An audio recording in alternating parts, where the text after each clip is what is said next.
What if working out felt as rewarding as scrolling on your phone? Here's a harder question. What if the reason you can't get off your phone is the exact same reason you can't get to the gym? The same brain, the same reward system, the same dopamine pathway. Just pointed at two completely different targets. And one of them was engineered by billion-dollar companies specifically to be more immediately rewarding than anything in your real life.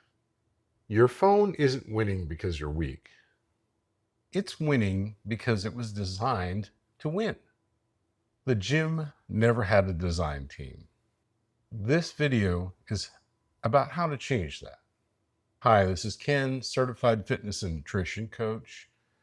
Hit that like button if you're ready to hear something that might genuinely change how you spend your time.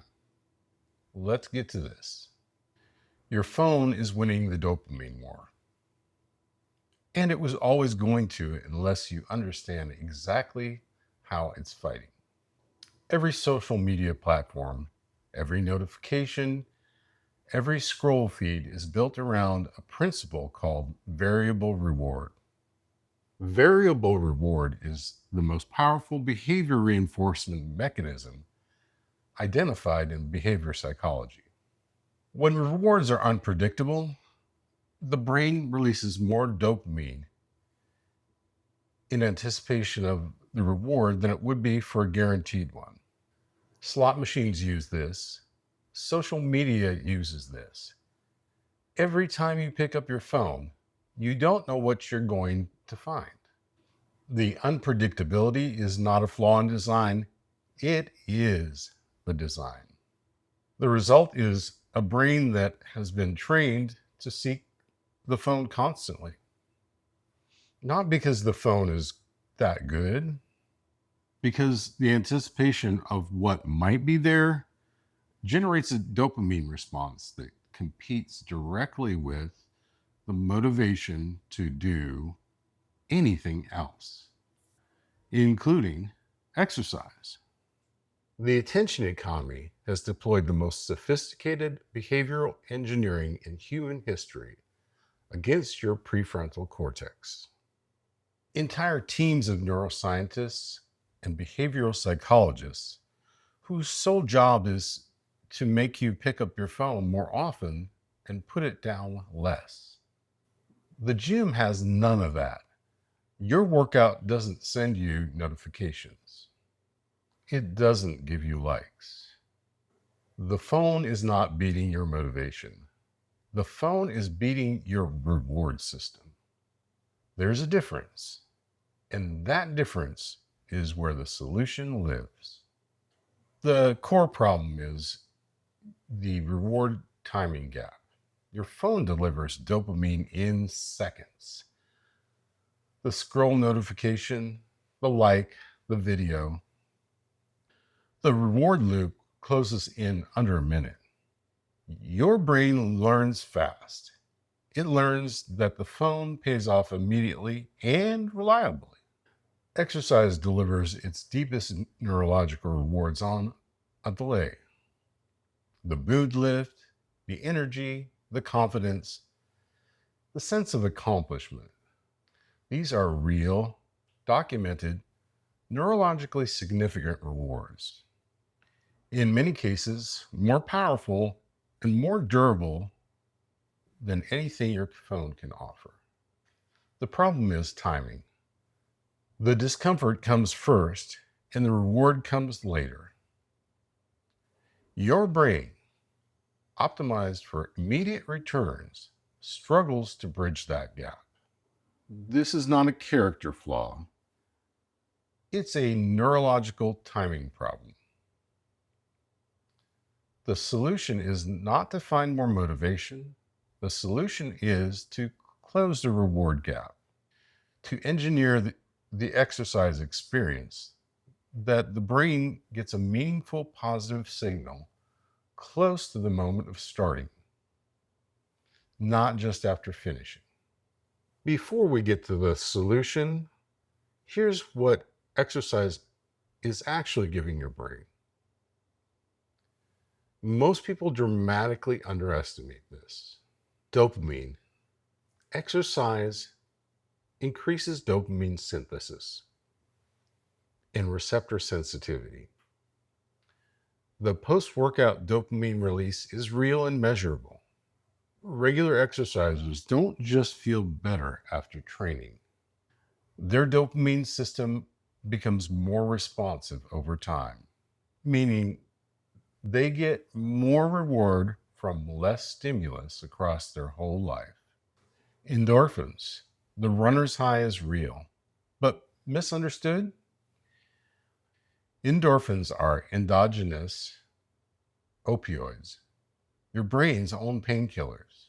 They don't just reduce discomfort during exercise, they create a genuine euphoric state that pharmaceuticals have been trying to replicate for decades. Serotonin. Exercise is one of the most reliable natural serotonin regulators available. The person who exercises regularly is running on a higher baseline serotonin than a person who doesn't.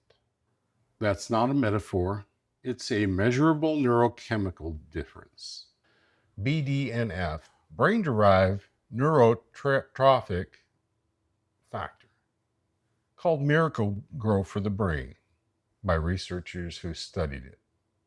Exercise is one of the primary triggers for BDNF release. BDNF promotes neurogenesis, improves cognitive function, and has a documented antidepressant effects. The phone gives you a cheap, engineered dopamine hit designed to keep you coming back for another hit. Exercise gives you a full neurochemical upgrade. The phone is fast food. Exercise is the real meal. The problem is that fast food is faster. And your brain right now has been trained to reach for fast. Here is how to make exercise give you the immediate reward signal your brain needs. Number one, attach an immediate reward to start. The phone wins partly because the reward is at the beginning of the behavior. Replicate this: a podcast you only listen to while training, a playlist that genuinely excites you, a pre-workout ritual that feels good, a coffee only drink at the gym. These are not trivial hacks. They are legitimate dopamine anchors that your brain will begin to associate with exercise initiation. Over time, the anticipation of these anchors generates the reward dopamine response that makes you want to start. Number two, track progress visibly. Social media gives you visible, qualified feedback. Likes, views, followers, streaks. Visible progress is a powerful dopamine trigger. Build it into your training. A workout tracker on your wall, a habit app with a streak counter, a training log where you can see your improvement over time. You are using the same mechanism the phone uses. Qualified, visible, immediate feedback, but pointed at something that actually builds your life. Number three, train with other people. Social connection is one of the most potent dopamine triggers in human neurobiology. Your phone exploits this through likes and social validation loops. Real in-person training with other people activates the same system and goes deeper. Eye contact, physical presence, shared effort, shared achievement. These produce neurochemical responses that a screen simply can't replicate. A training partner, a class, a gym community are not optional accessories. They are reward system amplifiers. Number 4, eliminate the competition at the critical moment. The phone wins in part because it is there. Remove it from the equation during the transition window. The 10 minutes before and during the start of your workout. Phone in the car, phone on airplane mode, phone in the locker. Dopamine competition is strongest before you start moving. Once you're moving, the exercise neurochemistry takes over. Your job is to protect the transition window from the phone. The person who puts down the phone and builds a physical practice gets something that no algorithm can manufacture: presence. The ability to be in the room, a conversation, a moment, actually in it, not half attending while the other half of their brain monitors a notification. Real confidence, not the performed confidence of curated social media profile, but the quiet, grounded confidence of a person who knows what their body can do and has evidence of what their mind can override. The feeling of actually living, of occupying their life rather than watching other people's lives on a screen. The phone promises connection and delivers isolation. Training in the real world with real effort delivers the actual experience of being capable, present, physically alive human being. There's no app for that. There is no shortcut. It has to be earned through the body. The phone is not your life.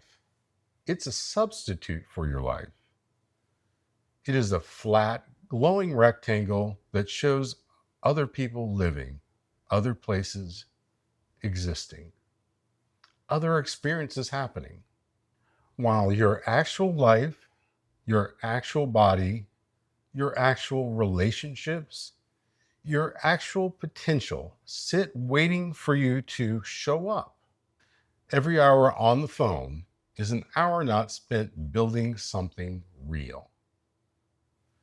Every scroll is a trade, your attention, your time, your neurochemical resources, exchanged for a dopamine hit engineered by a company that profits from your continued use. You are not relaxing when you scroll. You are being harvested. The gym, the run, the training session, these are not sacrifices. They are the reclamation of your attention, your body, your neurochemistry, and your time. They are the choice to live your actual life instead of watching someone else's life. Get your face out of the phone. Your real life is out there. It always was. You were not built for the phone. You were built for this: movement, effort, presence, challenge, the physical experience of being alive in a body that can do hard things. The dopamine system in your brain was not designed to be hacked by notification algorithms. It was designed to reward you for doing things that make you stronger, more capable, and more connected to the real world around you. Make exercise feel addictive by closing the reward gap. Attach immediate rewards to start. Track visible progress. Train with people. Eliminate the competition at the critical moment. Do this consistently, and within weeks, your brain will begin to crave the real hit over the engineered one. Put the phone down, set a timer, go live with your actual life. Watch this video next if you want to understand the deeper psychology of why your brain resists doing things that are actually good for it. And I will see you next time.